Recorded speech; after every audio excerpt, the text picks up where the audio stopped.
Adakah yang bercita-cita untuk memimpin negeri ini? Bukankah kita harus belajar untuk memimpin dan memahami konsep demokrasi? Prinsip demokrasi sendiri telah tertuang ke dalam Undang-Undang Dasar. Tapi tahukah kamu bahwa demokrasi itu berbeda dari masa ke masa? Bagaimana bentuk perubahan itu? Yuk kita simak.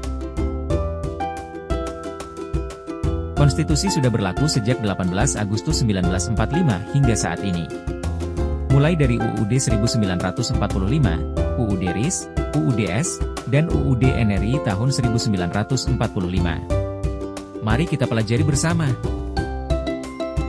Sehari setelah Indonesia merdeka, tepatnya 18 Agustus 1945, Indonesia memberlakukan UUD 1945 yang merupakan konstitusi tertulis pertama, penanda diterapkannya demokrasi konstitusional. Lantas, mengapa harus diganti lagi, Pak? Meski disusun sesuai situasi, kondisi, dan kebutuhan sendiri. Badan Pekerja Komite Nasional Indonesia Pusat, BPIP, kemudian mengumumkan terkait belum sempurnanya UUD 1945.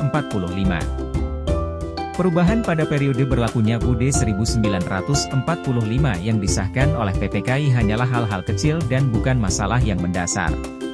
Pertama, istilah hukum dasar diganti menjadi Undang-Undang Dasar. Kedua, kata mukadimah diganti menjadi pembukaan. Ketiga, dalam suatu hukum dasar diubah menjadi dalam suatu undang-undang dasar. Keempat, diadakannya ketentuan tentang perubahan Undang-Undang Dasar yang sebelumnya tidak ada. Setelah pengakuan kedaulatan oleh Belanda pada 27 Desember 1949, Indonesia berubah menjadi Republik Indonesia Serikat, RIS, dengan konstitusi yang baru, yaitu Konstitusi RAS. Terdapat beberapa ketentuan pokok dalam UUD RIS 1949. Pertama, bentuk negara serikat, sedangkan bentuk pemerintahan adalah republik. Kedua, sistem pemerintahan parlementer, kepala pemerintahan dijabat oleh Perdana Menteri. Selanjutnya terjadi perubahan lagi ke Undang-Undang Dasar sementara. Adakah yang tahu kenapa ada kata sementara? Karena memang sifatnya hanya sementara, menunggu terpilihnya Dewan Konstituante hasil pemilihan umum yang akan menyusun konstitusi baru. Terdapat 4 kata kunci dalam periode ini. Kondisi politik tidak stabil.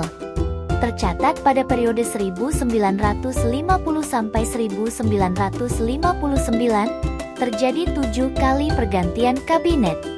Karena tidak stabil, Soekarno pun mengeluarkan dekret presiden pada 5 Juli tahun 1959. Sejak dikeluarkannya dekret tersebut, kita menggunakan kembali Undang-Undang Dasar 1945 yang disahkan oleh PPKI pada 18 Agustus tahun 1945.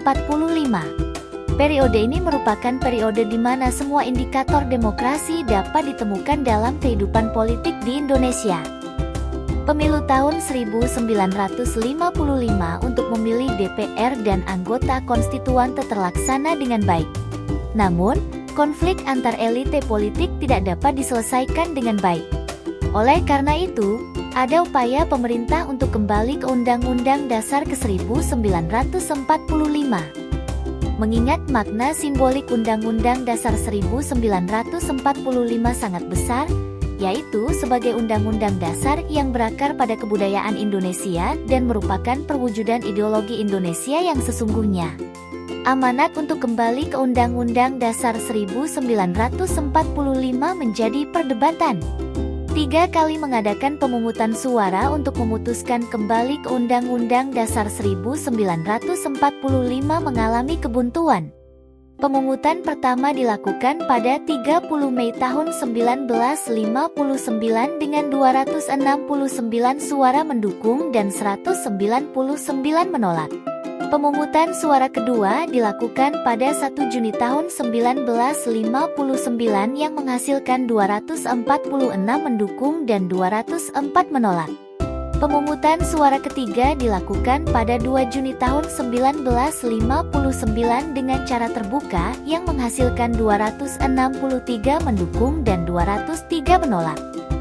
Akhirnya pada 5 Juli tahun 1959, Presiden Soekarno mengeluarkan dekret presiden dan diterima oleh DPR hasil pemilu 1955 secara aklamasi pada 22 Juli tahun 1959. Apa pelajaran yang dapat diambil pada periode ini? Kontrol pemerintahan itu sangat penting. Tanpa kontrol kekuasaan, dapat mengakibatkan kekuasaan tanpa batas dan sewenang-wenang. Kalian sudah mempelajari periodisasi Undang-Undang Dasar. Sudah siapkah untuk memimpin negeri ini? Berikut link bahan bacaan jika kalian ingin memahami lebih dalam.